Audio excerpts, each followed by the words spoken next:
আল্লাহু আকবার, আল্লাহু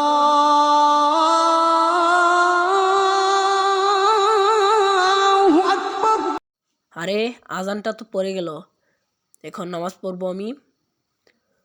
যাই, করিম চাচাকে নিয়ে যাই সঙ্গে করে। মসজিদে গিয়ে নামাজটা শেষ করে মসজিদে 10টা টাকা দান করে আসি। যাই।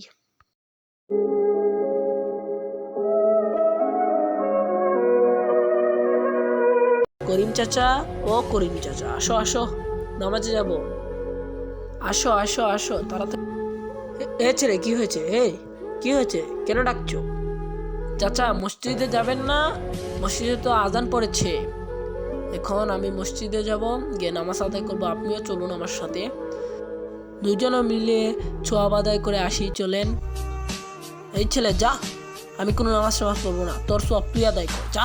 ফকিন্নির বাচ্চা, এইসব নামাজ এই যুগে কে পড়ে? যা যা, পড়বো না আমি, যা। হারাম চাচা। চাচা, আপনি তো মুরব্বী মানুষ, তাই আপনাকে বললাম, আপনি যদি আমার সাথে মসজিদে নামাজে যান, আপনি তো আমার সাথে খারাপ ব্যবহার করতেছেন চাচা, এটা কিন্তু ভালো নয়। চাচা, নামাজে চলুন আমার সাথে, আপনার সওয়াব হবে। আরে কতবার বলবো, আমার পায়ের সমস্যা, আমি যেতে পারবো না। আমার পায়ের সমস্যা, আমি যেতে পারবো না, তুমি যাও যাও। চাচা, তাহলে চলুন আমরা দুইজনে মিলে ঘরে নামাজ পড়ি। না, আমি নামাজ পড়বো না, এই যুগে কেউ নামাজ পড়ে নাকি? যা শালা, তুই একটা ফকিন্নি, যা। তোর নামাজ তুই পড়, আমার তো সোয়াবের দরকার নেই, যা। এসেছে আমাকে নামাজ পড়াতে। আরে চাচা, আপনাকে দেখে মনে করেছিলাম আপনি খুব ভালো, আপনি আমার সাথে এরকম ব্যবহার করতেছেন কেন? যা হারামজাদা, এখান থেকে যা, না হলে একটি লাথি দিয়ে ফেলে দেবো, যা শালা। এসেছিস আমার এখানে নামাজ পড়তে, আমি তোকে জায়গা দিব নাকি? আমি নিজেই নামাজ পড়ি না, আমি তোর সাথে কেন নামাজ পড়বো? আর তুই একটা ফকিন্নি, তোর সাথে আমি কেন নামাজ পড়বো? যা, তোর শরীর থেকে দুর্গন্ধ আসতেছে, যা এখান থেকে, যা। হারামজাদা এসেছে আমাকে নামাজ পড়াতে।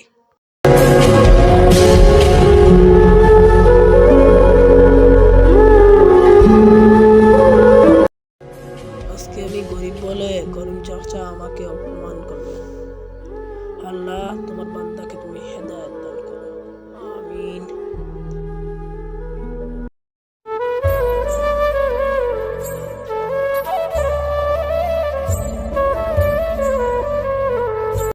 এসেছিল আমাকে নামাজ পড়াতে, যাই এখান থেকে।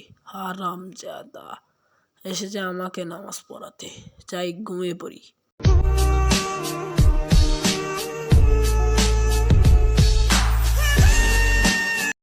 তুই আল্লাহ তাআলার ফরজগার আমলগার বান্দাকে কষ্ট দিয়েছিস, এখন তোকে মরতে হবে, মরতেই হবে, মর মর মর। আল্লাহ, আমি এটা কি দেখলাম? আমি এখনই আমিনের কাছে মাপ চাইতে যাব। আল্লাহ, এটা আমি কি দেখলাম? এ আমিন, আমিন, আমিন, তুই কই? বের হ আমিন, আমিন বের হ।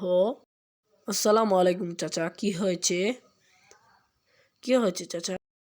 তুই আমাকে মাফ করে দিস, তোর সাথে আমি খারাপ ব্যবহার করেছি, আল্লাহ তাআলা আমাকে উচিত শিক্ষা দিয়েছেন। আল্লাহ তাআলা আমাকে উচিত শিক্ষা দিয়েছেন, তুই আমাকে মাফ করে দিস, তোর সাথে আমি খারাপ ব্যবহার করেছি। আমার কাছে মাপ না চেয়ে আল্লাহর কাছে মাপ চান, আল্লাহ তাআলা আপনাকে মাফ করবে ইনশাআল্লাহ। আর বেশি বেশি করে আল্লাহর ইবাদত করুন। আমাদের ভিডিওটি ভালো লাগলে সাবস্ক্রাইব করবেন।